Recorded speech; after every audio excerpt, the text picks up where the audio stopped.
See, if the governor were serious, I was on that same radio show myself this morning, and the man said, well, he sent a letter to Washington. I said, for Pete's sake. I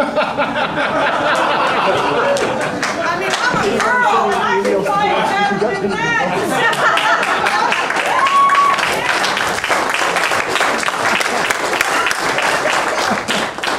What are we doing, Texas? You know, we sent rangers down there a couple of weeks ago when we need a little bump in the polls. But when we have 94 people a day, 37,000 being escorted right across our border, we send a letter to Washington. Let's get serious about securing that border. The role of government in a constitutional republic is to ensure that the laws are applied equally to all, that there is justice. That is government's job. And the state of Texas has a duty to protect Texas. So state law enforcement rightfully should be supporting the constitutional law enforcement officer, the county sheriff, in every one of those border counties, especially when we know that there is an increased likelihood that we're going to have a number of people trying to come across that border. That doesn't take a lot. It's a bad federal plan, and we ought to press the federal government a little bit stronger than a letter that's wringing our hands written on Saturday, Halloween. The letter's dated October 31st. And it says, I don't think this is a good plan, Ms. Napolitano. And I wish you would not do that. It's going to strain Texas law enforcement. Let's get serious about providing support, and let's push Washington a little bit harder. But let's give Texas law enforcement support to that border. So I think we've got three things that this campaign is really championing, and that is securing private property ownership in Texas, restoring Texas state sovereignty, and securing and controlling that border.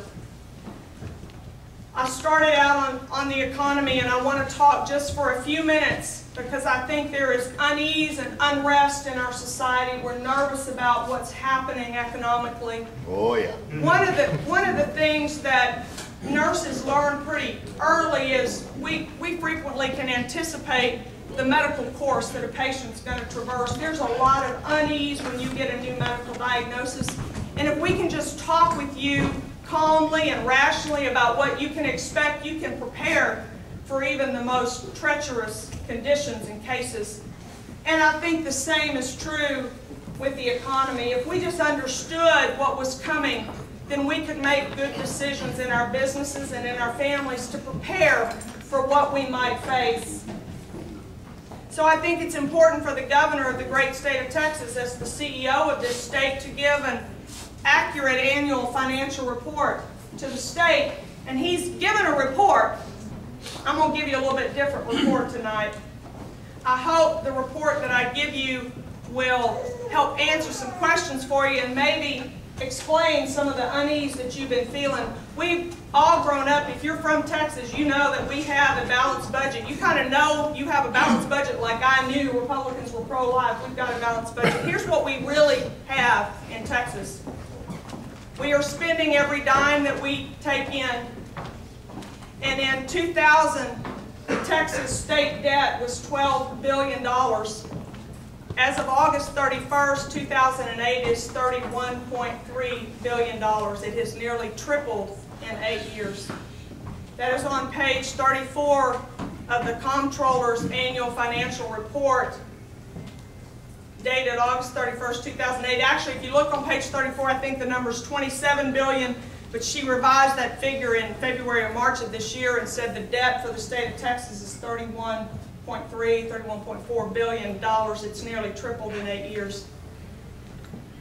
If we do not take on another dime of debt in Texas, the great state of Texas, you as Texas taxpayers, will get out of debt in 2047. You spend every dime you make to triple your credit card debt in your home. Is that a balanced budget? No. See, it's balanced only because we're making those debt payments. But then you got to look at, well, where are we on debt payments? Because I think somewhere back in Texas history, I heard something about a constitutional debt limit ceiling. Don't we have a ceiling on, don't we have a limit? Yes, we do. That limit says Texas cannot spend more than 5% of its income, 5% of its revenue in the retirement of debt. Today, the payments on that $31 billion of debt eats up 4.27% of that 5%. That is 85% of our credit limit exhausted.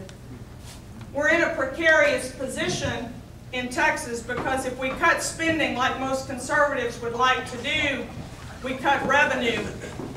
But we don't cut our debt payment. That house mortgage stays the same, right? What you have to pay to reduce the principal on that debt you've taken on doesn't decrease when your income goes down.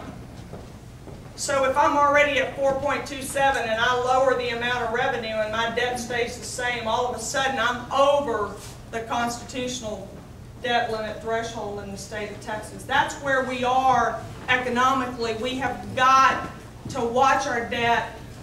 If you knew that when you went to vote on constitutional amendments, if you knew how much debt we had, it would cast a whole new light on whether you thought we needed an organ donor fund or a cancer treatment fund or new bonds for this. You might think I've already maxed out my debt and maybe with this bad economic climate that we're in, we ought not take on more debt. We ought to find a way to pay for those things with the revenue we've already got. But see, you don't have leadership that's sharing those things with you right now.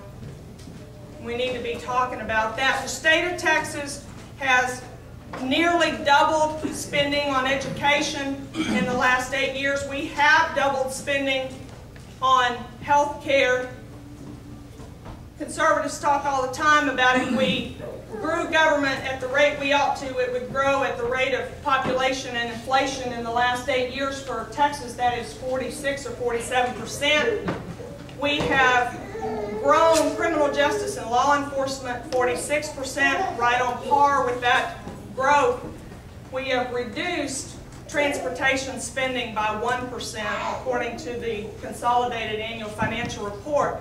Maybe the governor is choking us to death on transportation, so we'll take that quarter in that contract with Centra. See, that's not, the problem is not that we don't have the resources. The problem is the state's spending them in the wrong place. We need health care at the state level to maybe license and make sure that the quality of care is delivered, but we don't need health care providers at the state of Texas. The state of Texas Department of Health has 65,000 full-time employees.